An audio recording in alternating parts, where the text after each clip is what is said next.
Taib. Assalamualaikum warahmatullahi wabarakatuh. Innal hamdalillah nahmaduhu wa nasta'inuhu wa nastaghfiruh wa na'udzu billahi min syururi anfusina wa min sayyiati a'malina. Man yahdihillahu fala mudhillalah wa man yudlil fala hadiyalah. Wa asyhadu an la ilaha illallah wahdahu la syarikalah wa asyhadu anna Muhammadan abduhu wa rasuluh la nabiyya wa la rasula ba'dah. Allahumma salli wa sallim wa barik ala nabiyyina wa habibina Muhammadin wa ala alihi wa sahbihi wa man sara ala nahjihi ila yaumiddin, amma ba'd. Ikhwatal iman rahimani wa rahimakumullah, teman-teman ya yang dirahmati oleh Allah Subhanahu wa taala. Alhamdulillah kita kembali bertemu pada Ahad pekan pertama untuk melanjutkan kajian kitab Aqidah Tauhid yang dikarang oleh Fadilatul Syekh Ad-Doktor Shalih bin Fauzan hafizahullah ta'ala. Dan terima kasih teman-teman KSI yang telah menyelenggarakan kegiatan ini dan juga Majelis Ta'lim Tawadhu. Jazakumullah khairan katsiran. Tayyib ikhwatal iman rahimani wa rahimakumullah, pada pertemuan yang lalu ya sebulan yang lalu kurang lebih kita sudah menjelaskan bab yang ketiga, pasal yang pertama, al-inkhiraf fi hayatil basyariyah, penyelewengan dalam kehidupan manusia. Kapan mulainya terjadinya penyelewengan, sejarahnya bagaimana, kemarin kita jelaskan, yaitu awal mula terjadi penyelewengan dalam masalah akidah di zamannya kaum Nabi Nuh. Kemarin juga saya jelaskan tentang awal penyelewengan di bangsa Arab. Dulu bangsa Arab itu menyembah Allah. Mereka bertauhid, meyakini agamanya Nabi Ibrahim alaihissalam. Kemudian datang ya penyelewengan sehingga menjadi penyembah berhala. Dan kemarin sudah kita jelaskan apa sebab penyelewengan itu. Sudah kita jelaskan ada seorang yang bernama Amr bin Luhai al-Khuzai. Dia adalah pencetus penyembahan terhadap berhala di bangsa Arab pada waktu itu. Dan kemarin juga sudah kita jelaskan sebab-sebab terjadinya penyelewengan dalam masalah akidah. Sudah kita jelaskan. Nah sekarang kita pindah ke pasal yang kedua, yaitu asyirku ta'rifuhu wa anwa'uhu. Syirik, definisinya dan macam-macamnya. Itu yang akan kita pelajari pada pertemuan kali ini. Ta'rifuhu, apa itu syirik? Apa sih definisi syirik itu? Asy-Syaikh Fauzan hafizahullah mengatakan asyirku huwa ja'lu syarikin lillahi ta'ala fi rububiyatihi wa uluhiyatihi wa ilahiyatihi. Jadi yang dimaksud dengan syirik adalah menjadikan sekutu bagi Allah dalam rububiyahnya atau dalam uluhiyahnya. Jadi menjadikan sekutu bagi Allah. Dia menyembah Allah tapi menyembah selain Allah. Nah itu ya. Wal ghalib al-isyraku fil uluhiyah. Dan kebanyakan yang namanya syirik itu dalam hal uluhiyah. Kebanyakan. Contohnya bi an yad'uwa ma'allahi ghairahu. Seperti seseorang menyeru ya kepada selain Allah.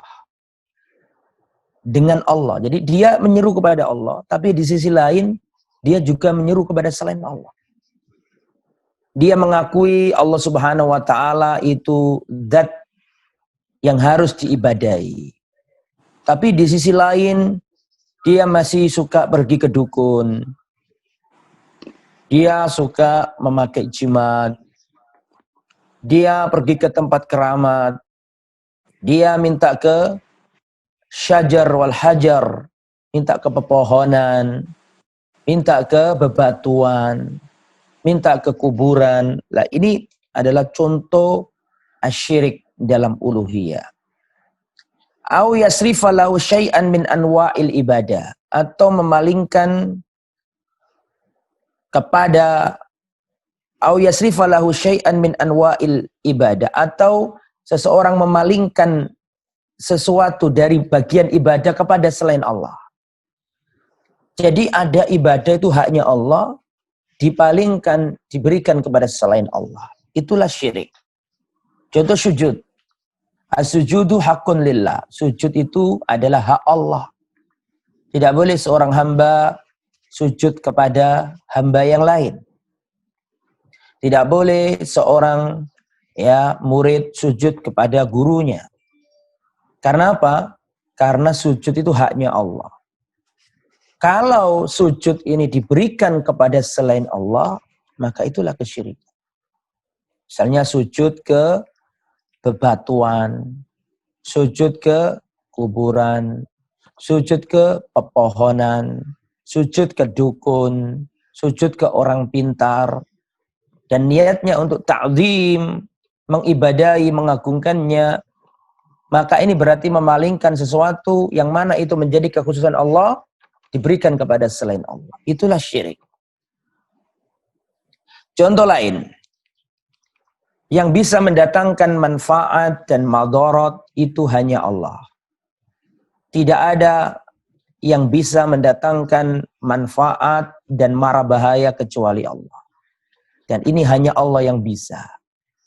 Kemudian ini kita palingkan kepada selain Allah. Meyakini bahwa Nyi Loro Kidul itu bisa murka, bisa mendatangkan manfaat dan madarat, bisa mendatangkan badai, ombak, kalau tidak diberikan sesajen kepadanya, maka murka. Maka ini berarti dia meyakini ada sesuatu lain selain Allah yang bisa mendatangkan manfaat dan madarat. Contoh lain, yang bisa mendatangkan hujan dan yang bisa menolak datangnya hujan itu cuma Allah. Selain Allah tidak ada yang bisa menurunkan hujan dan tidak ada yang bisa menahan hujan. Kebiasaan sebagian masyarakat Jawa, kalau mengadakan walimah, dia ingin yang datang ke walimahnya itu adalah orang banyak. Sedangkan dia ingin agar walimah yang ia laksanakan itu tidak terhambat. Maka biasanya orang yang mengadakan pesta walimah itu datang ke dukun dan minta agar hujannya ditunda. Atau agar hujannya ini ditahan, agar tidak turun hujan. Agar pestanya berjalan lancar. Lah, ketika mereka datang ke dukun minta untuk ditahan hujannya, berarti dia memalingkan sesuatu yang menjadi kekhususan Allah, diberikan kepada selain Allah. Yang bisa nahan hujan, yang bisa nurunkan hujan cuma Allah.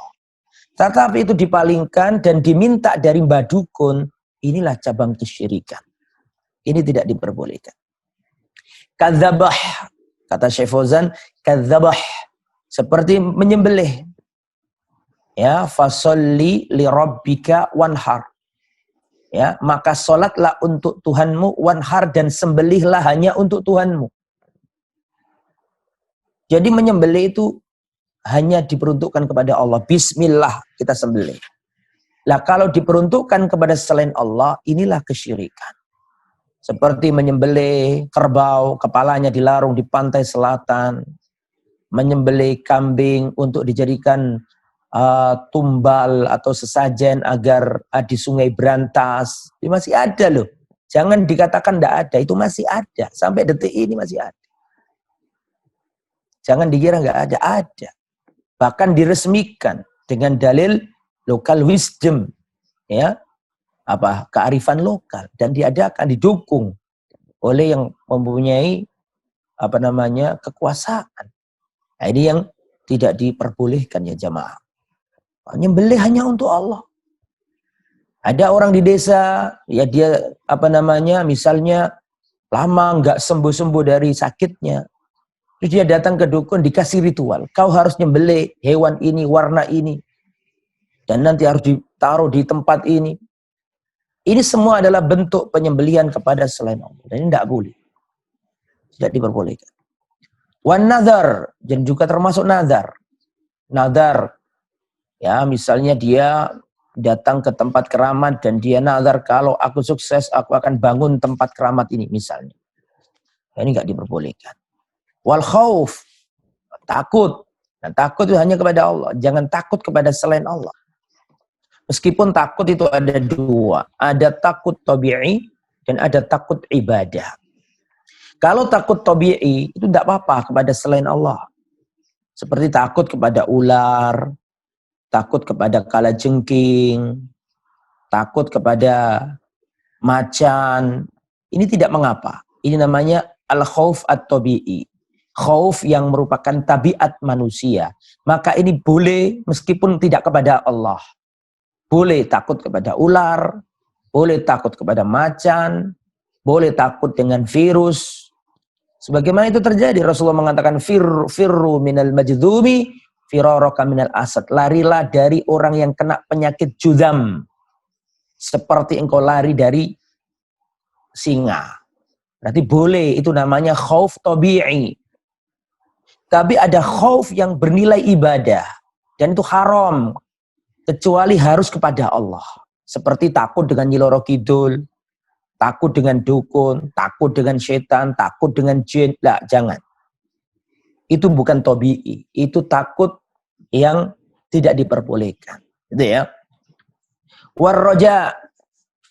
Dan juga bisa jadi dengan masalah ar-roja, pengharapan. Berharap kepada selain Allah. Berharap kepada manusia. Berharaplah kepada Allah agar engkau tidak terluka. Barang siapa yang berharap kepada selain Allah, dia akan terluka, akan kecewa. Berharaplah kepada Allah.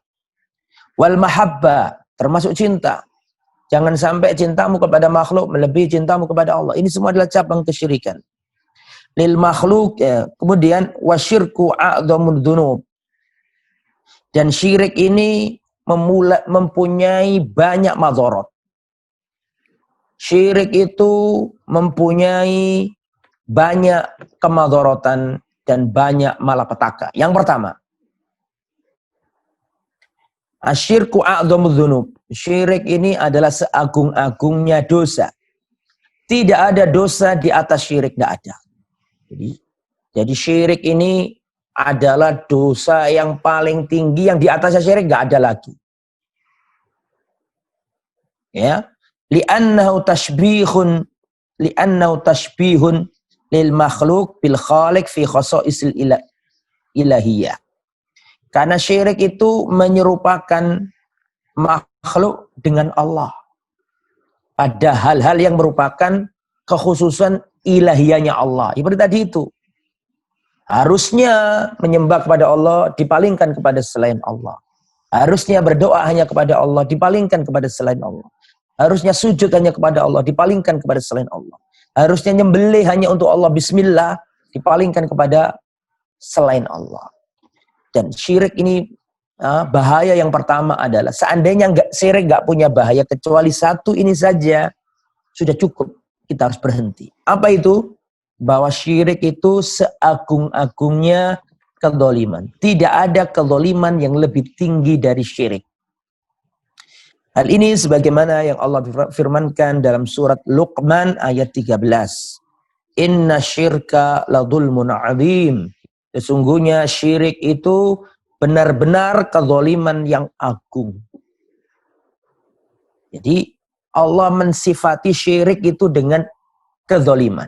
Apa sih makna kezaliman itu? Ada yang tahu apa makna zalim?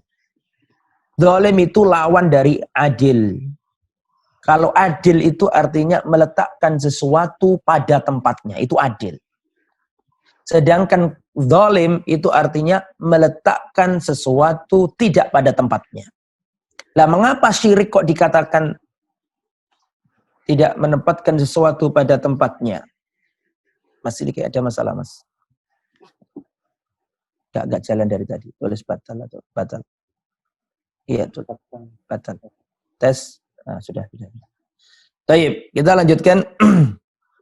Jadi tadi ada gangguan sedikit. Jadi syirik itu adalah seagung-agungnya kezaliman. Nah, tadi saya katakan adil itu adalah lawan dari zalim. Adil itu meletakkan sesuatu pada tempatnya. Sedangkan dolim itu meletakkan sesuatu tidak pada tempatnya. Lah mengapa syirik kok dikatakan dolim? Mengapa syirik dikatakan meletakkan sesuatu tidak pada tempatnya? Mengapa? Jawabannya karena syirik itu seharusnya meletakkan peribadatan hanya kepada Allah, terus diletakkan kepada selain Allah. Makanya dikatakan dolim. Jadi syirik dikatakan dolim karena definisi dari dolim adalah meletakkan sesuatu tidak pada tempatnya. Sedangkan kesyirikan itu adalah meletakkan peribadatan yang harusnya hanya kepada Allah, terus diberikan kepada selain Allah. Inilah makna dari dolim. Dan itu adalah kedoliman yang paling agung. Tidak ada kedoliman di atas syirik. Nggak ada. Karena itu adalah kedoliman yang paling dahsyat. Nah, ikhwatal iman yang dirahmati oleh Allah Subhanahu wa taala, itu bahaya syirik yang pertama. Bahwa syirik itu seagung-agung kezaliman. Bahaya syirik yang kedua adalah annallaha akhbara annahu la yaghfiruhu liman lam yatub minhu. Bahwa Allah tidak mengampuni dosa syirik jika dosa syirik itu sampai terbawa mati belum tobat. Maka Allah tidak mengampuni dosa syirik. Hal ini sebagaimana yang Allah firmankan dalam surat An-Nisa ayat 48. Innallaha la yaghfiru an yushraka bihi wa yaghfiru ma duna dzalika liman yasha. Allah Subhanahu wa taala tidak mengampuni dosa syirik. Dan Allah mengampuni dosa selain dosa syirik. Jadi begini, gambarannya itu ada orang, perhatikan, saya kasih gambaran. Ada A ini bermaksiat. Dia minum minuman keras, dia main judi, dia pulang sambil mabuk, di tengah jalan ketabrak mati. Jadi mati dalam keadaan su'ul khotimah. Mati dalam keadaan mabuk. Mati dalam keadaan di perutnya ada khomer. Ini mati su'ul khotimah. Ini contoh pertama A. Sekarang ada contoh yang kedua B. Ada orang datang ke tempat keramat, datang ke gua, minta kaya, menyembah yang bau reksa yang ada di gua tersebut. Dia memberikan sesajen, memberikan ayam panggang, sambil membuat ritual minta kaya ke gua tersebut. Kemudian dia berjalan, terpleset, jatuh, mati. Ini kasus yang kedua B berarti kan. Dia mati su'ul khotimah dalam kesyirikan. Jadi yang ada di mati dalam kemaksiatan. Yang ada dia mati dalam keadaan dia minum khamr, mabuk, ketabrak, mati. Mati dalam keadaan bermaksiat. Adapun yang kedua ini mati dalam keadaan syirik. Dua-duanya sama-sama su'ul khotimah. Dua-duanya sama-sama mati jelek. Tetapi ada perbedaan. Apa perbedaannya? Yang pertama tadi itu, mati dalam maksiat, itu masih mungkin dimaafkan Allah. Itu masih mungkin Allah ampuni. Tapi kalau yang kedua, mati dalam kesyirikan, tidak Allah ampuni. Itu loh maksud dari surat An-Nisa ayat 48 yang kita jelaskan tadi. Innallaha la yaghfiru an yushraka bihi wa yaghfiru ma duna dzalika liman yasha. Allah Subhanahu wa taala tidak mengampuni dosa syirik dan Allah mengampuni dosa lain selain syirik. Jadi kalau ada orang tadi saya katakan mati dalam keadaan mabuk, oh dia mungkin masih punya birrul walidain. Oh dia masih mungkin sering sedekah sirri yang banyak orang nggak tahu. Oh mungkin dia punya amalan lain yang istimewa. Jadi Allah tidak membatalkan ibadahnya yang lain. Tapi kalau orang yang sudah berbuat syirik, maka Allah tidak melihat sholatnya. Allah tidak melihat bakti kepada orang tuanya. Tidak dilihat oleh Allah Subhanahu wa ta'ala. Allah tidak melihat sholat malamnya. Allah tidak melihat umrohnya. Allah tidak melihat hajinya. Karena dia mati dalam kesyirikan. Berbeda dengan maksiat tadi. Amalan yang lain masih ada. Ditimbang dulu. Nah, jika Allah berkehendak, Allah maafkan. Jika Allah berkehendak, Allah azab. Terus nanti Allah maafkan. Itu perbedaan antara mati dalam keadaan maksiat dengan mati dalam keadaan apa tadi? Yang nomor 2, dalam keadaan kesyirikan. Allah mengampuni dosa selain syirik, dan Allah tidak mengampuni dosa syirik. Itu adalah madarat atau bahaya yang kedua dari syirik. Kemudian yang ketiga, ikhwatal iman, bahaya dari syirik yang nomor 3. Silakan dicatat yang gabung. Annallaha akhbara annahu harrama al-jannata 'alal musyrik. Sesungguhnya Allah Subhanahu wa taala mengabarkan bahwa Allah mengharamkan surga bagi para pelaku kesyirikan. Wa annahu khalidun mukhalladun fi nari jahannam. Dan Allah telah mengabarkan bahwa orang yang musyrik itu sesat, itu kekal dan dikekalkan di dalam neraka jahanam. Neraka jahanam kekal. Dalilnya mana? Dalilnya adalah surat Al-Maidah ayat 72. Ancaman bagi orang yang melakukan kesyirikan, Allah haramkan surga untuknya. Dan Allah masukkan dia ke neraka selama-lamanya. Surat Al-Maidah ayat 72. Allah Subhanahu wa taala berfirman, "Innahu man yusyrik billahi faqad harramallahu 'alaihi al-jannah wa ma'wahu an-nar wa ma lidh-dhalimina min ansar." Sesungguhnya orang yang melakukan kesyirikan, faqad harramallahu 'alaihi al-jannah, Allah haramkan surga untuknya. Allah haramkan surga baginya. Wa ma'wahu an-nar, dan nerakalah tempat kembalinya. Wa ma lidh-dhalimina min ansar. Dan orang-orang yang berbuat dolim, berbuat syirik, dia tidak memiliki penolong sama sekali. Jadi tidak ada setitik tempat di surga bagi para pelaku kesyirikan. Tidak ada. Tidak ada sejengkal, bahkan tidak ada setitik tempat pun di surga bagi para pelaku kesyirikan. Innahu man yusyrik billahi faqad harramallahu 'alaihil jannah. Barang siapa melakukan kesyirikan, Allah haramkan surga untuknya. Enggak boleh. Di surga enggak ada orang ahli syirik, enggak ada. Kemudian ikhwatal iman, yang nomor 4 ya, di antara madarat, bahaya dari syirik yang nomor 4 adalah annasyirka yuhbitu jami'al a'mal. Sesungguhnya syirik itu bisa menghapus seluruh amal. Hati-hati. Ada orang itu zakat, sholat, haji 70 kali, haji bolak-balik, umroh puluhan kali, dia melakukan banyak amal soleh. Tapi dia melakukan kesyirikan, maka hancurlah. Semuanya hancur. Hal ini sebagaimana yang Allah firmankan dalam surat Al-An'am ayat 88. Walau asyraku lahabita anhum ma kanu ya'malun. Seandainya mereka berbuat syirik, maka terhapuslah apa saja yang mereka amalkan. Begitu juga dalam surat Az-Zumar ayat 65.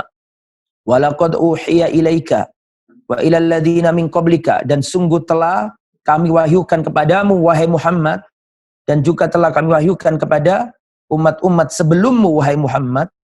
Apa itu? La in asyrakta la yahbatanna amaluka. Kalau kamu melakukan kesyirikan, maka hancurlah seluruh amalan. Kalau kamu melakukan kesyirikan, maka terhapuslah amalan. Ini adalah bahaya yang nomor 4 dari kesyirikan. Bahwa syirik itu bisa menghancurkan seluruh amal.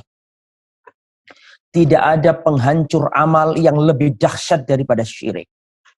Karena syirik itu akan menghanguskan pahala kita.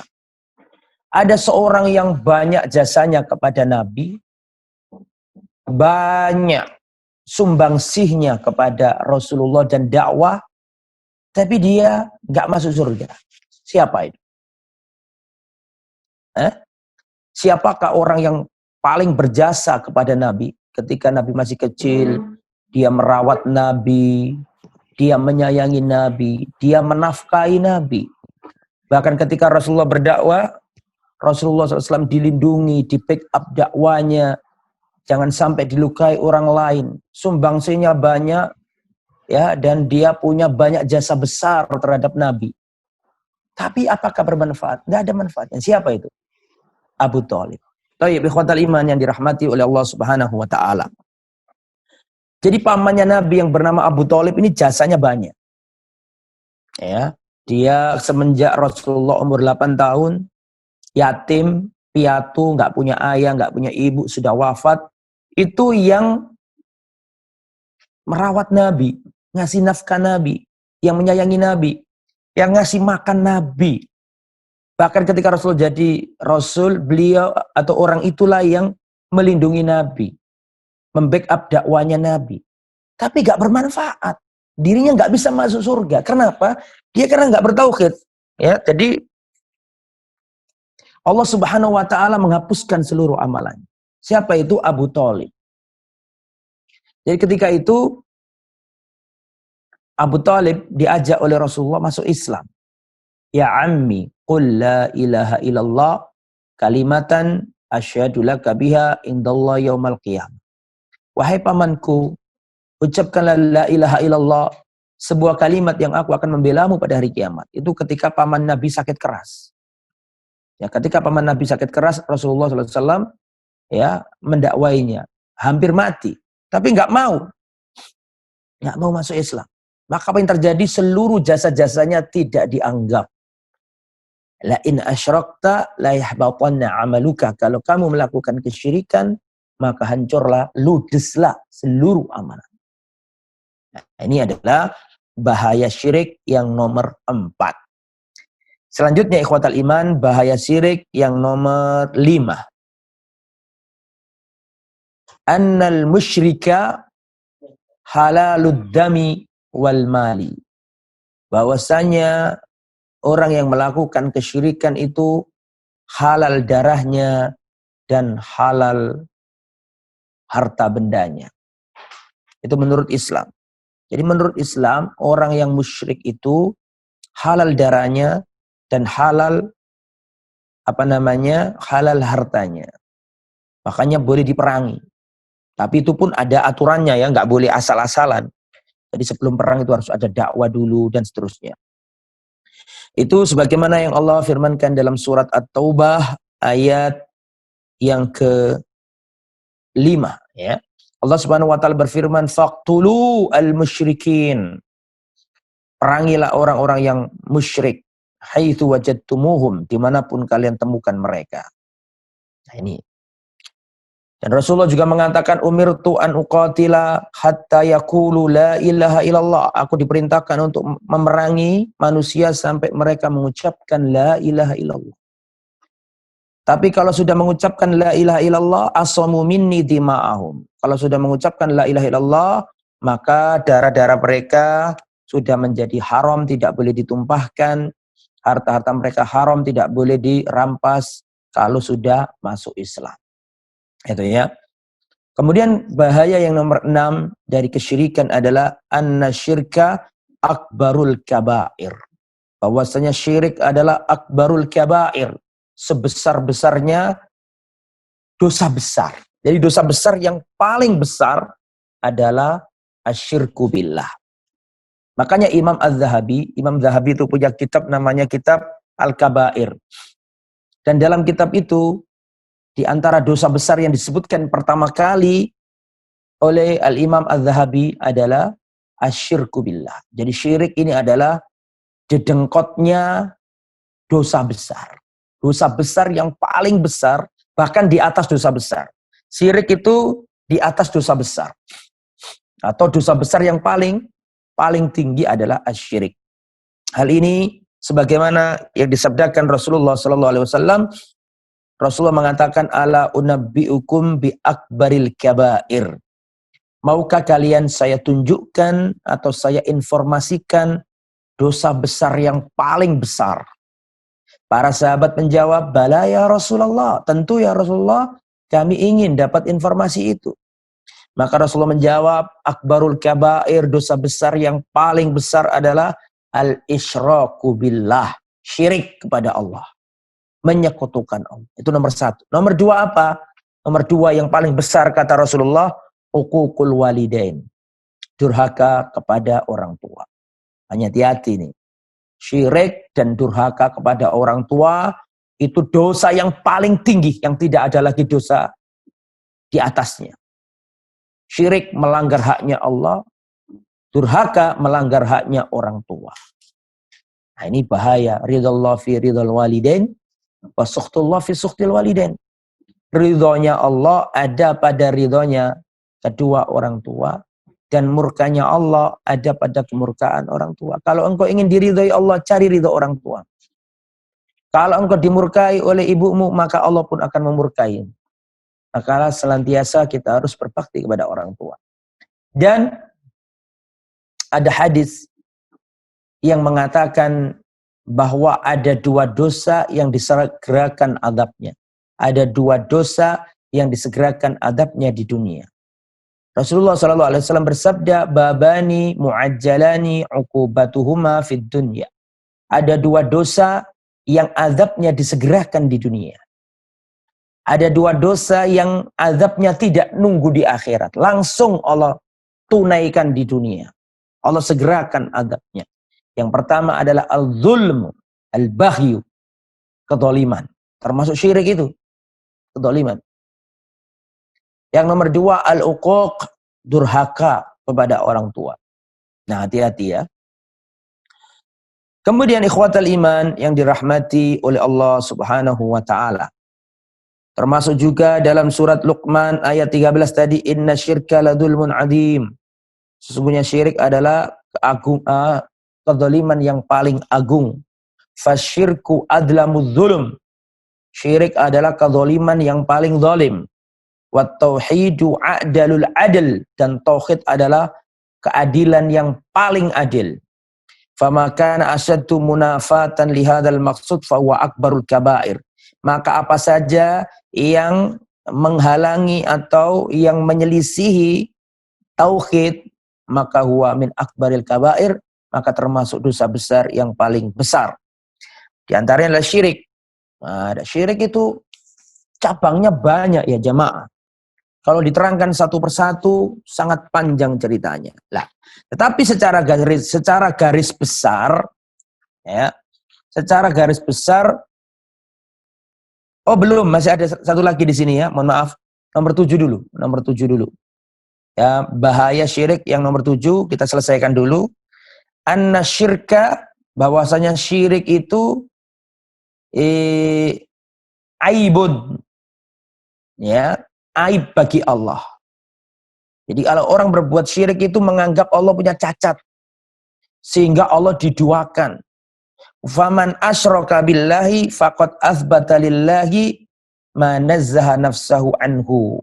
Barang siapa yang melakukan kesyirikan, berarti dia menetapkan apa-apa yang Allah itu mensucikan dirinya darinya. Artinya, kalau orang itu berbuat kesyirikan, berarti dia itu menyatakan Allah punya aib. Sampai dia minta ke yang lain gitu loh. Padahal Allah itu cukup semuanya. Allah itu punya semuanya. Minta apa? Allah punya semuanya. Maka ketika orang itu minta kepada selain Allah, minta ke Nyi Roro Kidul, minta ke tempat-tempat keramat, berarti dia secara tidak langsung menganggap ada aib pada Allah. Gitu loh. Itu bahaya syirik. Ya, sehingga dia tidak minta kepada selain Allah. Mintalah kepada Allah. Harus yakin. Minta kok ke dukun. Minta ke Tuhannya dukun. Allah Subhanahu wa ta'ala. Minta kok ke tempat keramat. Tempat keramat itu ada, yang sebelumnya nggak ada. Yang ciptakan siapa? Allah. Gua, batu, semua itu makhluk. Nggak boleh kita mintai. Mintalah hanya kepada Allah Subhanahu wa ta'ala. Oke. Nah, secara garis besar, syirik itu terbagi menjadi dua. Secara garis besar, syirik itu terbagi menjadi dua. Yang pertama adalah asyirkul akbar, syirik besar. Syirik besar. Dan yang kedua adalah asyirkul asghar, syirik yang kecil, ya, syirik yang kecil. Nah, silakan yang bawa kitab dibuka di akhir bab, dijelaskan sama Syekh Fauzan. Dijelaskan di akhir ya. Di akhir pasal ini dijelaskan rangkuman. ringkasannya, ringkasan. Ya, silakan dilihat. Taib. Jadi apa sih perbedaannya syirik besar dan syirik kecil? Atau kita buat contoh dulu ya. Contohnya syirik besar itu apa? Contohnya syirik besar seperti dia menyembelih kepada selain Allah, seperti dia takut kepada selain Allah, seperti dia minta pertolongan ke tempat keramat, ya, seperti dia menganggap bahwa benda tertentu itu menyelamatkan dirinya, bukan Allah, datang ke tempat keramat, minta ke tempat itu, datang ke bebatuan, meyakini keris itu menolong dirinya, ya percaya dengan apa namanya Nyi Roro Kidul bisa membantu dirinya. Wah, itu termasuk cabang kesyirikan. Itu bukan cabang lagi ya, memang itu syirik, syirik besar. Ya, di sini seperti berdoa kepada selain Allah, memberikan sesajen atau sesembelian kepada selain Allah, nadar kepada selain Allah, ya, atau memperuntukkan nadar dan sembelian kepada jin, kepada setan. Nah, ini kesyirikan, syirik besar. Adapun syirik kecil itu contohnya bisa kayak bersumpah dengan selain Allah. Ya, dia niatnya tidak menyekutukan Allah, tapi dia salah dalam pelafatannya. Demi Allah dan demi Rasulullah, ini tidak boleh. Ya, man halafa billahi faqad asyrak. Barang siapa ya bersumpah dengan selain Allah, maka dia berbuat syirik. Seperti itu syirik kecil ya, kalau apa namanya seperti itu. Atau contohnya syirik kecil seperti ini. Kalaulah bukan karena Pak Polisi, rumahku sudah kemalingan. Kalaulah bukan karena Pak Satpam ini, ya rumahku kemalingan tadi malam. Itu nggak boleh. Karena menisbatkan pertolongan itu tadi, ya, dan mengatakan kalaulah bukan karena Pak Satpam rumahku ini akan kemalingan atau dicuri orang. Nah, ini nggak boleh. Harusnya itu kalaulah bukan karena pertolongan Allah, gitu. Misalnya, kalaulah bukan karena Allah dan Pak Polisi, maka rampok masuk rumahku. Tidak boleh. Harus mengatakan kalaulah bukan karena Allah, perampok ini masuk rumahku. Kalau terpaksa pakai yang lain, pakai kemudian. Jangan pakai dan. Kalaulah bukan karena Allah, kemudian Pak Polisi, mungkin rumahku tadi malam sudah kerampokan. Nah itu boleh kalau kayak gitu. Pakai summa, pakai kemudian. Jangan pakai dan. Karena kalau pakai dan itu artinya penggabungan. Dan itu nggak boleh. Kalaulah bukan karena anjing ini tadi malam pencuri itu masuk. Nah, ini syirik. Nah, syirik kecil kalau memang niatnya itu ya dia tetap yakin Allah yang apa namanya Tuhan kita yang menyelamatkan kita. Tapi pada waktu itu dia dengan lisannya menisbatkan itu kepada selain Allah, itu yang nggak boleh. Kalaulah bukan karena Allah dan sampean, aku paling ketabrak ini. Ada begal, terus mau ngambil tasnya seseorang. Terus ada orang lain datang, terus dibantu, ditolong nih, korbannya ditolong oleh orang dari belakang dan dikejar begalnya ini. Begalnya lari ketakutan. Akhirnya si korban ini ngomong, terima kasih Pak, kalau nggak ada sampean Pak. Kalau nggak ada jenengan, saya tadi sudah kena begal. Nah ini nggak boleh ngomong kayak gini. Ini syirik kecil, nggak boleh. Harusnya, kalaulah bukan karena Allah, aku tadi sudah kena begal. Kalau ingin nyebut orang itu boleh, tapi pakai lafadz kemudian. Kalaulah bukan karena Allah, kemudian panjenengan Pak, mungkin aku sudah kena begal tadi. Kalau itu tidak mengapa. Kalau pakai lafadz kemudian tidak mengapa. Nah itu ada syirik besar, syirik kecil. Nah, syirik besar tadi itu seperti ngasih sesajen, mengagungkan benda keramat, menyembelih untuk selain Allah, beribadah kepada selain Allah, minta kepada selain Allah, istighosa kepada selain Allah. Nah, itu syirik besar. Tapi kalau riya itu syirik kecil. Orang sholat niatnya untuk Allah, cuman dia ingin dipuji orang, itu syirik kecil namanya. Itu namanya ria. Dia sholat, ya niatnya untuk Allah, tapi dia ingin dipuji orang gitu loh. Itu syirik kecil. Nah, apa sih perbedaannya? Apa perbedaannya syirik besar dan syirik kecil? Di sini dijelaskan oleh Syekh Fauzan, hafizahullah ta'ala, ada 4 perbedaan dosa besar. Mohon maaf, ada 4 perbedaan syirik besar dan syirik kecil. Yang pertama, asyirkul akbar yuhriju sahibahu minal millah. Syirik besar ini mengeluarkan pelakunya dari Islam. Misalnya ada orang KTP-nya itu ngakunya Islam. Terus dia melakukan syirik besar, maka dia keluar dari Islam. Contoh, seseorang KTP-nya Islam, tapi dia nggak pernah sholat. Dan dia suka datang ke gua, membuat ritual di sana, menyembah selain Allah, minta kepada selain Allah. Nah, ini syirik besar.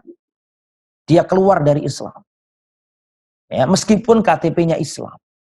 Ya, kalau dia meminta ya dan melakukan ritual penyembahan kepada selain Allah, nah, ini syirik besar. Pelakunya keluar dari Islam. Ini syirik besar. Wasyirkul asghar la yukhriju sahibahu minal Islam atau minal millah. Adapun syirik kecil, maka syirik kecil tidak sampai mengeluarkan pelakunya dari Islam. Seperti orang tadi itu yang saya katakan bersumpah, demi Allah, demi Rasulullah. Sering kita dengar loh orang ngomong kayak gitu tuh. Ya, di TV atau di mana orang yang nggak ngaji nggak tahu, dikira boleh, padahal nggak boleh. Ya, demi Allah, demi Rasulullah, saya akan begini-begini, nggak boleh. Ini menyamakan Allah dengan Nabi dalam satu, nggak boleh. Man halafa bi ghairillahi faqad asyrak. Barang siapa bersumpah dengan selain Allah, maka dia melakukan kesyirikan. Makanya tidak boleh. Ya, itu tapi dosa apa itu syirik kecil, nggak sampai mengeluarkan orang dari Islam. Walakinnahu yungkisut tauhid, tapi dia bisa mengurangi kemurnian tauhid. Itu perbedaan yang pertama ya jamaah. Perbedaan yang kedua syirik besar dan syirik kecil. Yang kedua asyirkul akbar yuhallat sahibuhu finnar. Atau asyirkul akbar yukhallit sahibahu finnar. Syirik besar ini menyebabkan pelakunya kekal di neraka. Kalau sampai mati dan tidak tobat, maka kekal di neraka. Misalnya ya,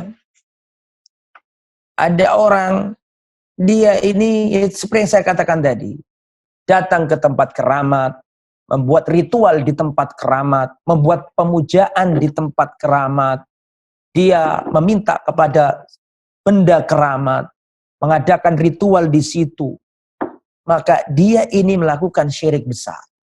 Meskipun KTP-nya Islam. Ini berbahaya. Kalau dia nggak tobat sampai mati, dia meyakini itu, maka dia kekal di neraka. Ya, ini bukan masalah kejam apa nggak kejam, ini ilmu. Ada ayatnya. Ya. Jadi kalau ada orang, meskipun KTP-nya itu Islam, tapi dia itu nggak pernah sholat, kemudian dia itu datang ke tempat keramat, membuat ritual di situ penyembahan, ya minta ini, minta itu, menyembelih hewan, dijadikan sesajen di situ, menyembah, jelas-jelas menyembah, keluar dari Islam dan kekal di neraka kalau nggak tobat. Ya, wasyirkul asghar, adapun syirik kecil, la yuhallad sahibuhu, la yuhallad sahibuhu fiha indakhalaha. Adapun syirik kecil tidak sampai mengekalkan pelakunya ke neraka, meskipun masuk neraka tapi nggak kekal. Seperti tadi itu loh, orang yang mengatakan bersumpah dengan selain Allah, atau mengatakan kalaulah bukan karena sampean, kalaulah bukan karena jenengan, aku kena begal. Itu syirik kecil, nggak boleh. Ya. Kemudian yang nomor 3. Asyirkul akbar yuhbitu jami'al a'mal. Syirik besar ini menghapuskan seluruh amal. Ada misalnya ada orang haji, umroh, zakat, terus ibadahnya luar biasa. Tapi ternyata dia ini ingin jadi anggota dewan. Terus dia ingin pakai jalan pintas, dia pergi ke tempat keramat, dia mengadakan penyembahan di situ, kemudian dia memberikan sesajen di situ, menyembelih hewan diperuntukkan kepada yang bau rekso di situ, maka itu hajinya, itu zakatnya, itu umrohnya hilang semuanya, hancur. Surat Az-Zumar ayat 65. La in asyrakta la yahbatanna amaluka. Kalau kamu melakukan kesyirikan, maka hancurlah amalan. Hilang, terhapus amalan. Gak ada manfaatnya. Wasyirkul ashor la yuhbitu jami'al a'mal. Adapun syirik kecil tidak menghanguskan seluruh amal. Wa inna ma yuhbitur riya'u wal amalu li ajli dunyal amal ladzi khalatahu faqat. Kalau syirik besar tadi menghancurkan seluruh amal, maka syirik kecil tidak menghancurkan seluruh amal. Tapi syirik kecil itu menghancurkan amal yang disertainya. Contoh riya kan syirik kecil. Ada orang niat sholat karena Allah, tapi dia ingin dipuji oleh manusia. Maka yang hangus sholatnya saja. Hajinya nggak batal, zakatnya nggak batal. Gitu loh. Jadi ada orang sholat, niatnya untuk Allah, tiba-tiba datang gurunya, tiba-tiba datang mertuanya, terus dia perbaiki sholatnya, ingin dipuji, maka ini riya, syirik kecil. Yang batal, yang gugur, sholatnya saja. Jadi syirik besar menghancurkan seluruh amal, kalau syirik kecil menghancurkan amal yang disertai syirik kecil itu. Kemudian yang nomor 4, asyirkul akbar yubihud dam wal mal.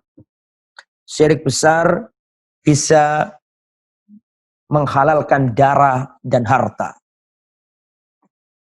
Sedangkan syirik kecil la yubihuhuma. Syirik kecil tidak menghalalkan darah dan harta. Makanya kalau orang itu bersyahadat gak boleh ditumpahkan darahnya, tidak boleh tidak boleh dirampas hartanya, terjaga.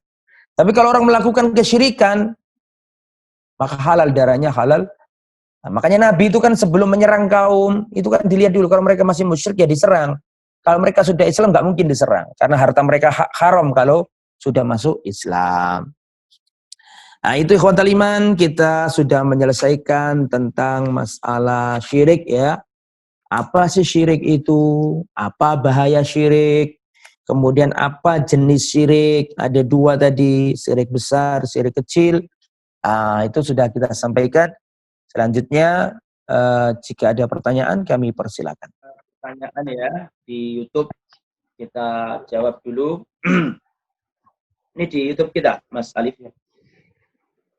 Baik, ada pertanyaan atas nama Mas Iwan Purnama ya. Dari YouTube. Assalamualaikum Ustaz. Waalaikumsalam warahmatullahi wabarakatuh.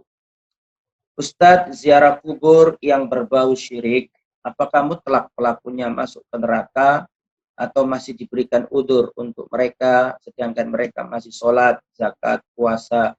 Barakallahu fikum. Sebelum kita jawab, kita harus jelaskan dulu bahwa ziarah kubur itu ada macam-macamnya. Tidak semua ziarah kubur itu haram. Ya, tidak semua ziarah kubur. Bahkan hukum asalnya ziarah kubur itu syariat Islam. Ya, hukum asal ziarah kubur itu syariat Islam. Dan ziarah kubur itu ada 3 kategori. Kategori yang pertama adalah az-ziyarah asy-syar'iyyah. Ziarah yang sesuai syariat. Itu adalah kategori yang pertama. Ya.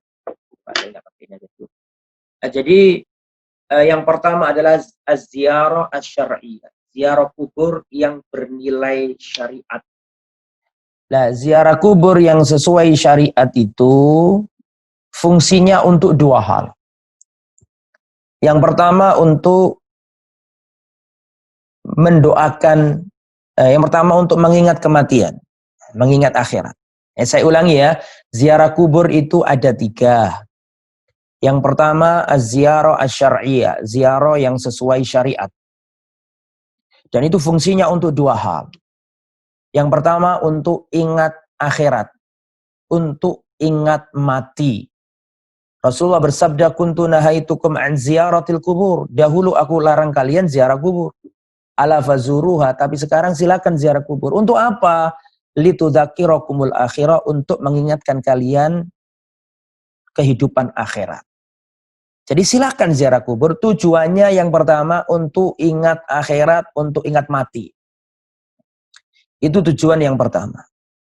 Tujuan yang kedua dari ziarah kubur adalah untuk mendoakan orang yang mati. Makanya di antara doa yang diajarkan Nabi kan, Allahumma gfir lahu warhamhu wa'afihi wa'fu anhu. Ya Allah, ampuni si mayit, berikan rahmatmu kepada si mayit, maafkan dia ya Allah, lapangkan kuburannya. Jadi itu jenis atau tipe ziarah kubur yang pertama, ziarah syar'iyyah. Ziarah yang sesuai tuntunan syariat, ini kalau dikerjakan dapat pahala. Ya, niatnya 2, 1 mengingat mati, 2 mendoakan orang mati. Adapun tipe ziarah kubur yang kedua adalah az-ziarah al-bid'iyah. Ziarah yang bersifat bid'ah. Ini ziarah-ziarah yang banyak terjadi penyelewengan. Misalnya dia ziarah kubur, iktikaf di kuburan. Dia sholat, kemudian dzikir-dzikir, khataman Quran di kuburan. Ini bukan syirik kalau niatnya tetap untuk Allah. Hanya saja ini bid'ah. Ya, kenapa? Karena Rasulullah ngajari iktikaf itu nggak boleh di kuburan. Iktikaf itu di masjid. Wa antum akifuna fil masajid. Jadi iktikaf tempatnya di masjid. Adapun orang iktikaf di kuburan, dia menyendiri, dia sholat di situ, baca Quran di situ, zikir-zikir di situ. Niatnya untuk Allah, nggak syirik. Tapi amalia seperti ini nggak boleh.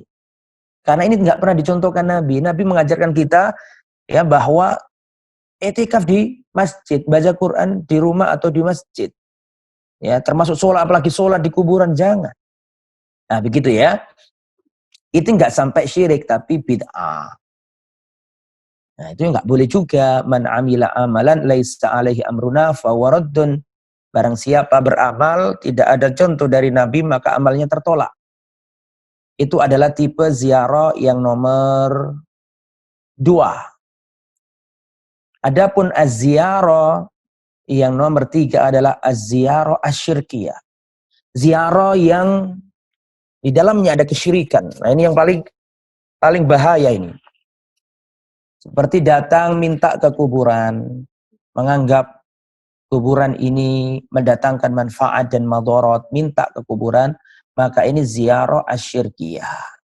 Nah, dari pemaparan tadi itu, maka silakan berziarah kubur, tapi ziarah yang pertama, yaitu ziarah syar'iyyah.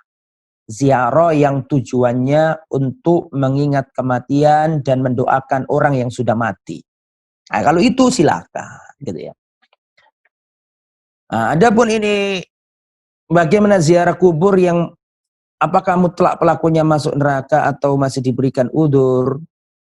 Kalau dia itu jelas-jelas melakukan ziarah yang berbau syirik, dia datang ke kuburan, keramat, terus dia minta ke kuburan, nah ini bagian dari kesyirikan. Kalau orangnya tobat, dimaafkan oleh Allah.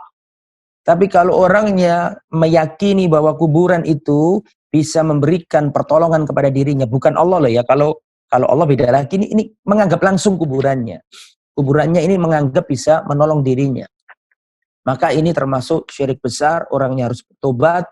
Kalau nggak bertobat bahaya, terancam dengan neraka. Karena ini termasuk dosa besar. Ya, kalau tawasul masih mending. Ini bukan tawasul lagi, tapi langsung minta ke kuburannya. Ini fatal kalau yang yang seperti ini termasuk syirik besar.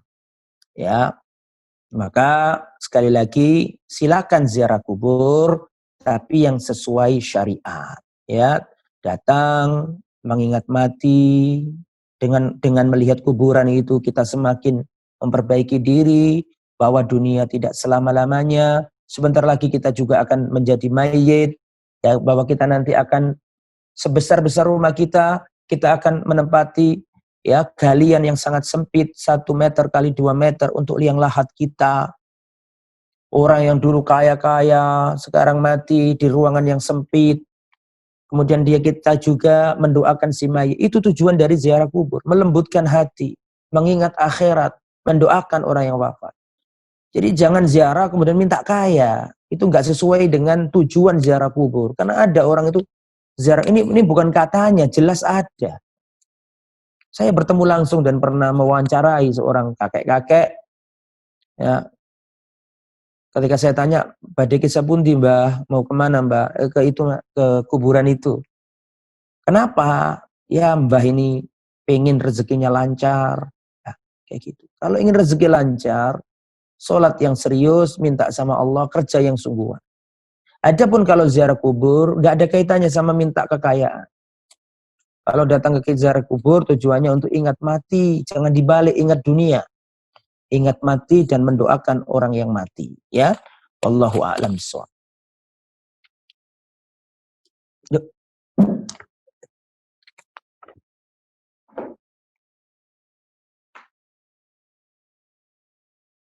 Ya, ada pertanyaan di Facebook, ya, skincare Safir Derma. Afan Ustadz, saya mau bertanya, apa yang harus dilakukan oleh seorang muslim apabila sudah melakukan syirik besar? Seperti dulu pernah ritual mempersembahkan sesajen sembelihan kepada tempat keramat dan sering mendatangi dukun. Barakallahu fikum Ustadz, mohon dijawab. Wa fikum barakallahu. Jadi Allah Subhanahu wa taala yaghfiru dzunuba jami'a. Allah mengampuni dan menerima tobat hamba-hambanya. Selamat dengan tobat yang nasuha. Jadi bagaimana caranya ya? Panjenengan harus meninggalkan kesyirikan-kesyirikan tersebut. Dulu para sahabat Nabi juga ada yang menyembah patung. Tapi ketika mereka masuk Islam, mereka tinggalkan semua kesyirikan, diganti dengan mentauhidkan Allah, ya benar-benar memurnikan tauhid hanya untuk Allah. Itu caranya bertobat. Meninggalkan segala kesyirikan tadi itu dan memohon hanya kepada Allah. Inna sholati wa nusuki wa mahyaya wa mamati lillahi rabbil alamin. Sesungguhnya ibadahku, salatku, kemudian sembelihanku, hidup dan matiku hanya untuk Allah. Harus bergantung kepada Allah. La ma'budu bihaqqin illallah. Tiada yang berhak disembah kecuali Allah. Nah itu ya, jadi tinggalkan semua, mengharap pada Allah, istighfar yang banyak, dan kita ganti dengan tauhid yang murni, insya Allah Allah akan menghapuskan dosa-dosa kita. Wallahu a'lam bishawab. Taib.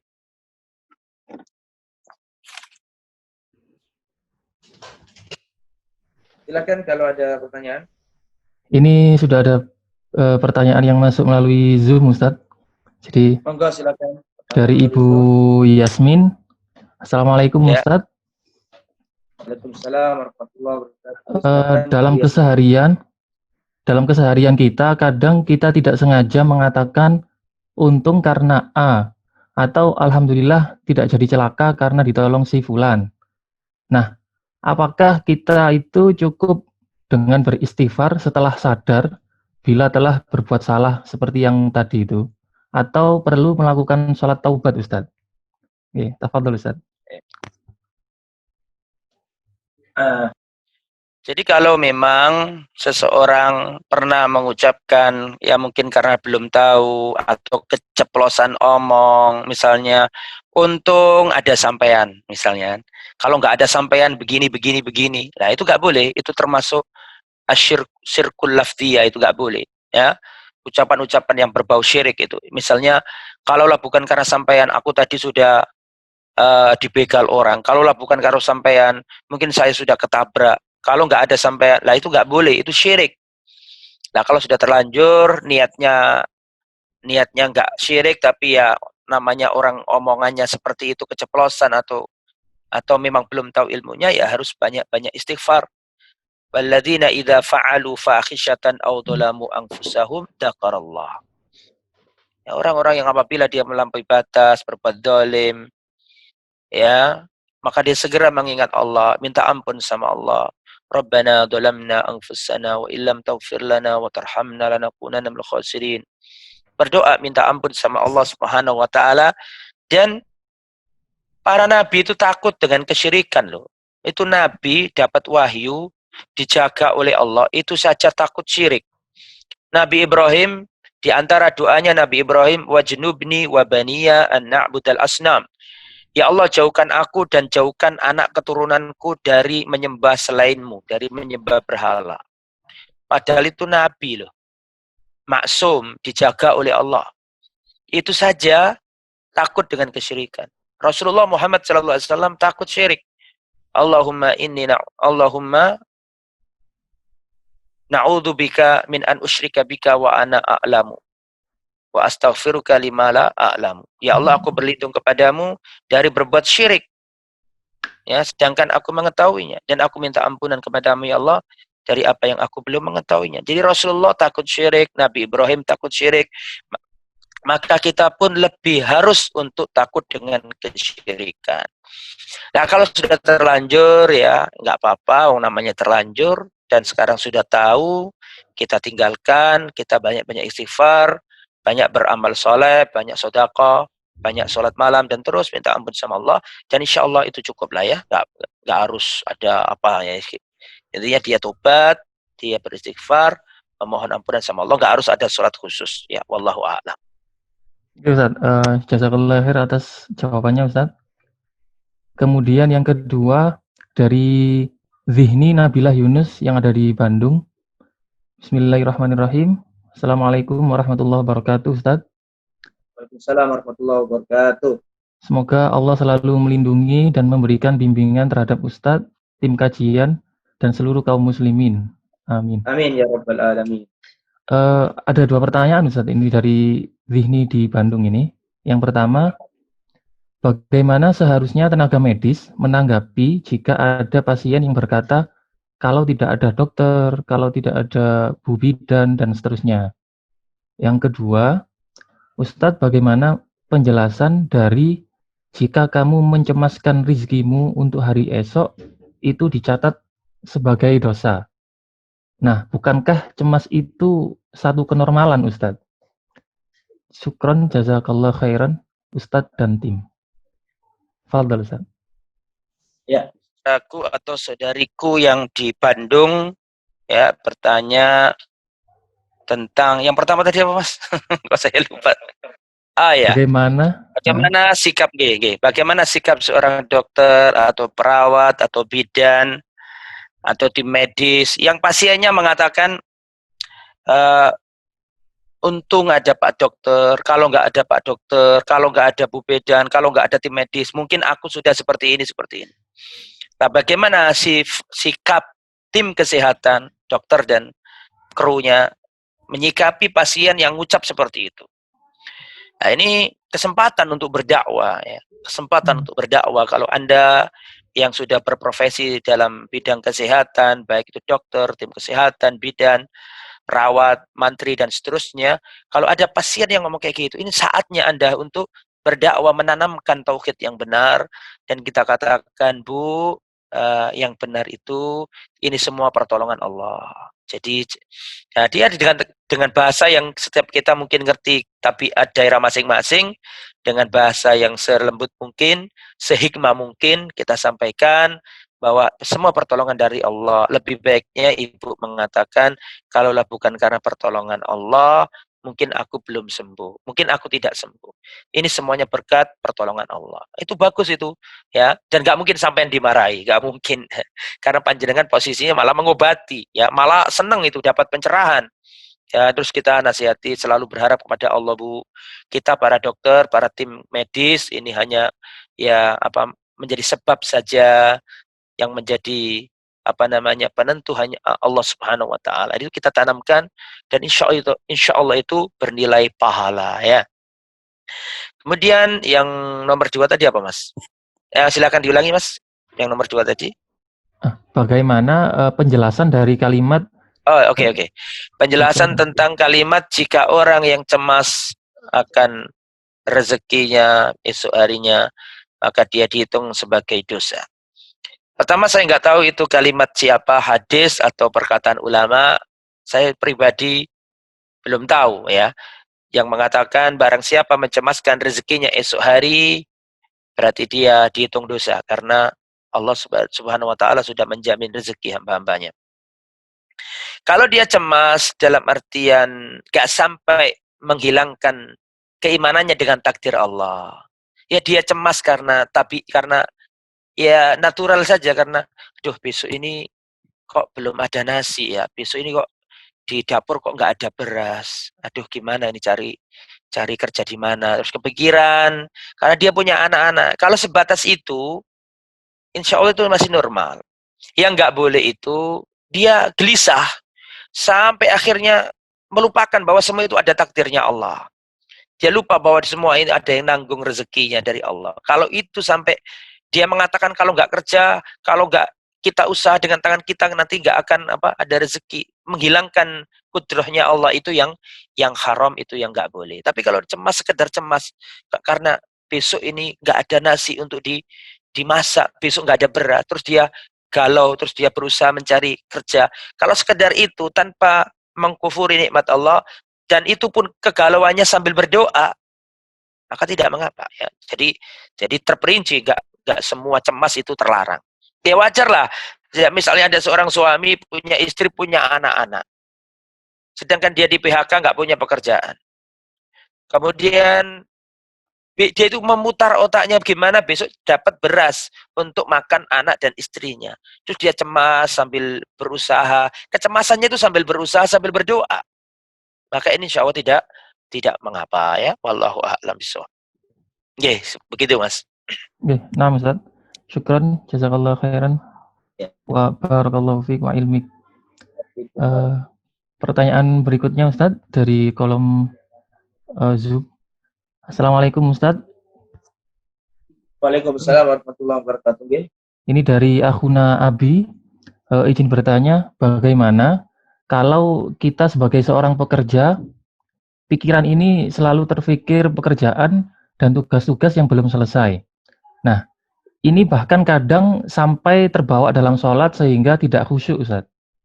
Karena ada tugas dan pekerjaan tadi. Nah, apakah ini berdosa Ustaz? Mohon penjelasan dan nasihat dari panjenengan bagaimana mengatasinya. Jazakallah khairan Ustaz. Iya. Di antara cara untuk bisa khusyuk di dalam sholat adalah meninggalkan dunia. Pekerjaanmu tidak semakin cepat dengan kamu ingat-ingat dalam sholat. Jadi ingatanmu di dalam sholat tentang pekerjaanmu itu nggak nambah cepat pekerjaanmu. Jangan menganggap bahwa engkau memikir pekerjaan dalam sholat itu mempercepat sholatmu. Tidak. Itulah bedanya kita dengan Rasulullah dan para sahabat.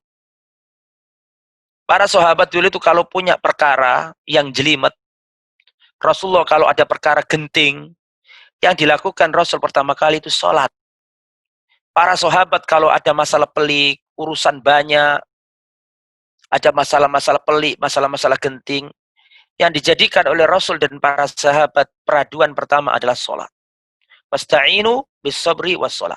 Mintalah pertolongan kepada Allah dengan sabar dan sholat.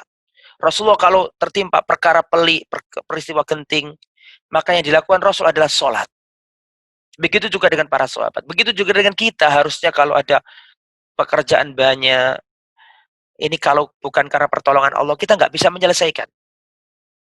Maka kalau sholat, putuskan itu semuanya. Minta sama Allah kemudahan. Makanya kan ayatnya berbunyi, wasta'inu bis-sabri was-sholat. Minta adalah tolong kepada Allah dengan sabar dan sholat. Jangan sampai justru tempat cari solusi itu kita kotori dengan kita libatkan dunia kepada sholat tadi itu. Jadi kalau ingin dipermudah ya justru tinggalkan dulu, menghadap kepada Allah, minta sama Allah diberi kemudahan. Rabbis rohli sadri wa yassirli amri, ya Allah mudahkan urusanku. Ya, pekerjaanmu tidak akan cepat selesai dengan kamu ingat ketika sholat. Ya. Jadi nggak menyelesaikan masalah dengan mengingat-mengingat pekerjaan dalam sholat. Maka lebih baiknya tinggalkan dan berdoa kepada Allah, ya Allah berikan aku kemudahan agar aku bisa menyelesaikan pekerjaanku. Minta tolong sama. Jadi begitu ya, jangan dibawa sampai nggak konsentrasi sholatnya, kemudian apa tadi, sampai kacau bacaannya karena mengingat pekerjaan tersebut. Ya wallahu a'lam bishawab. Ya, nah Ustaz, syukron atas jawaban dari panjenengan. Jazakallah khairan. Saya yang mau bertanya, Ustaz. Monggo silakan. Ya, Ustaz, melanjutkan dari penjelasan panjenengan tadi bahwa Allah berfirman bahwa wasta'inu bis-sabri was-shalah, Ustaz. Nah, implementasinya itu bagaimana, Ustaz? Jadi misalnya saat ini saya ada masalah begitu, saya langsung ambil wudhu, kemudian sholat mutlak, atau menunggu nanti sholat malam sepertiga malam terakhir, atau saat setelah sholat wajib dan seterusnya, Ustaz. Ya. Sholat selama bukan sholat yang terlarang, silakan. Selama itu bukan sholat waktu sholat yang terlarang, maka sholatlah. Rasulullah itu kalau ada perkara pelik genting yang dilakukan Nabi pertama kali bukan mana Abu Bakar, mana Umar, lah. Ketika datang perkara genting, perkara pelik, yang dilakukan Nabi pertama kali sholat. Beda dengan kita ini kalau punya masalah, yang kita cari pertama kali HP, kita telepon nomor-nomor yang sekiranya bisa nolong kita. Itu kita ini. Adapun Rasul dan para sahabat, kalau kena masalah pelik, langsung sholat, menghadap kepada Allah. Wasta'inu bis-sabri was-shalah. Sholat apa, Ustaz? Ya sholat mutlak. Ya sholat 2 rakaat, terus berdoa, minta pertolongan sama Allah. Selama tidak waktu terlarang. Ya, misalnya setelah sholat subuh, nggak boleh sholat. Ketika matahari tepat di kepala, nggak boleh sholat. Ketika matahari tenggelam, ketika matahari terbenam, setelah sholat apa? Asar misalnya, itu kita nggak boleh sholat setelah sholat asar. Nah, tapi kalau di luar waktu sholat, maka kita, di luar waktu yang terlarang, maka kita sholat 2 rakaat. Begitu ya. Nggak harus nunggu sholat wajib dulu, nggak harus. Misalnya, panjenengan tadi sudah sholat duha, terus ada masalah pelik, jam 10, ya sampean sholat 2 rakaat. Sholat mutlak, sholat 2 rakaat, terus sampean dalam sholat itu, dalam sujud, panjenengan memanjatkan doa, atau ketika selesai sholat, panjenengan mengucap atau minta doa kepada Allah Subhanahu wa taala. Begitu ya, Mas ya, wallahu a'lam. Ustaz, jazakallahu khair, Ustaz. Baik, kemudian ada pertanyaan lagi ini, saya baca dulu Mas, izin dari YouTube atas nama Mas Adam Wiranata. Mas Adam Wiranata bertanya, Afwan Ustadz, banyak orang tua menyukai film dari agama lain seperti Mahabharata, apakah termasuk kesyirikan? Ya, kita nggak boleh ya melihat film-film seperti itu. Apalagi saya pernah lihat juga ada untuk anak-anak itu ya, seperti Krishna atau ada dewa-dewa, itu adalah nggak boleh ya. Kita jangan mendidik diri kita sendiri, dan jangan mendidik anak-anak kita, atau bahkan orang tua sekalipun, kita jangan lihat film-film seperti itu. Jangan tunjukkan kecintaan kita, loyalitas kita kepada agama lain, ya dengan hal-hal seperti itu. Maka jangan kita, ya karena kita menontonnya, seru, terus mengikuti, itu Anda ridho dengan kisah itu. Ketika Anda melihatnya, Anda ikut larut dalam ceritanya, Anda menunggu waktunya, bahkan senang untuk menontonnya, berarti Anda ridho dengan kisah itu. Padahal dalam kisah itu ada jelas-jelas ada kesyirikan, ya karena itu kan bukan dari agama kita. Maka ini tidak diperbolehkan. Ya silakan dinasihati dengan bahasa yang santun, dengan bahasa yang hikmah, karena orang tua kita ini beda dengan teman kita. orang tua kita itu beda dengan anak kita. Mendakwai orang tua itu beda dengan mendakwai anak dan teman kita. Dengan pakai bahasa yang halus, bahasa yang bagus, ya, dengan memakai adab dan sopan santun, kita dakwai orang tua kita jika memang masih melakukan itu. Wallahu a'lam bishawab. Nah, silakan. Kalau masih ada, silakan. Masih ada pertanyaan apa tidak? Monggo. Oh, ya ini ada masuk pertanyaan lagi, Ustaz. Pertanyaan dari Akhuna Abdullah di Bandung. Izin bertanya, Ustadz, ya, bagaimana pelaku syirik besar karena ketidaktahuannya, tapi sudah bertaubat, Ustadz? Apakah pahala yang telah terhapus dulu itu bisa kembali utuh lagi? Jazakumullah khairan. Oke, ya. Bagaimana orang yang melakukan besar, kemudian karena kebodohannya, kejahilannya, terus dia bertobat kepada Allah, apakah pahala dari amal-amal soleh yang dulu dia lakukan dikembalikan oleh Allah? Iya. Kalau dia tobat dengan tobat yang nasuha, tobat yang sungguh-sungguh dari syirik besar, nggak semua kebodohan itu ditolilir. Tidak semua kebodohan itu ditoleransi. Ada hal-hal itu yang sifatnya darurat dalam agama untuk diketahui. Misalnya orang datang ke tempat keramat, sujud, minta ke tempat keramat, nyembah tempat keramat, nyembah patung. Itu nggak ada alasan bodoh. Karena orang bodoh pun kalau orang Islam tahu kalau itu terlarang. Ya, orang yang paling bodoh pun kalau selama orang itu Islam tahu bahwa itu nggak boleh. Itu darurat dalam agama. Nggak ada orang yang nggak ngerti kalau itu nggak boleh. Semua orang itu ngerti kalau nyembah patung itu nggak boleh kalau orang Islam. Kalau ada orang Islam kok nggak ngerti, ya bukan orang Islam. Nah, seperti orang Islam meninggalkan sholat karena alasannya nggak tahu. Nggak ada orang Islam yang nggak tahu kalau sholat itu wajib. Semua orang Islam tahu kalau sholat itu wajib. Jadi tidak semua kebodohan itu ditoleransi. Nah, tapi kalau sudah tobat ya tetap Allah maafkan, ya. Dan kalau benar-benar tobatnya nasuha, diganti dengan tauhid yang baik, maka Allah kembalikan amal-amal soleh yang dulu yang ia lakukan, Allah tetapkan kembali. Nah, seperti itu ya, Mas Abdullah di Bandung. Terima kasih atas pertanyaannya. Nah, Ustaz, syukron, jazakallah khairan. Insya Allah di Zoom ini sudah tidak ada pertanyaan lagi yang masuk, Ustaz. Ya. Oke, kalau nggak Facebook juga nggak ada, dan YouTube juga sudah selesai, alhamdulillah. Ada banyak pertanyaan tadi yang cukup banyak ya yang masuk. Terima kasih banyak atas atensi panjenengan, dulur-dulurku, saudara-saudaraku yang ada di KSI, ya KSI nggih. Kajian Sunnah Indonesia, ya, Kajian Sunnah Indonesia. Bekerja sama dengan media komunikasi lagi tuh, Ustaz. Oh, ya, kerjasama sama media komunikasi langit, nggih. Ya, terima kasih banyak. Jazakumullah khairan kepada antum semuanya, dan juga pemirsa juga yang di YouTube. Jazakumullah khairan. Semoga kita diistiqomahkan oleh Allah Subhanahu wa taala di atas ketauhidan, dan semoga Allah menjaga kita semuanya. Matur suwun, terima kasih. Jazakumullah khair. Subhanakallahumma bihamdika asyhadu an la ilaha illa anta astaghfiruka wa atubu ilaik. Wassallallahu ala nabiyyina Muhammad wa ala alihi washabihi ajmain. Walhamdulillahirabbil alamin. Wassalamualaikum warahmatullahi wabarakatuh.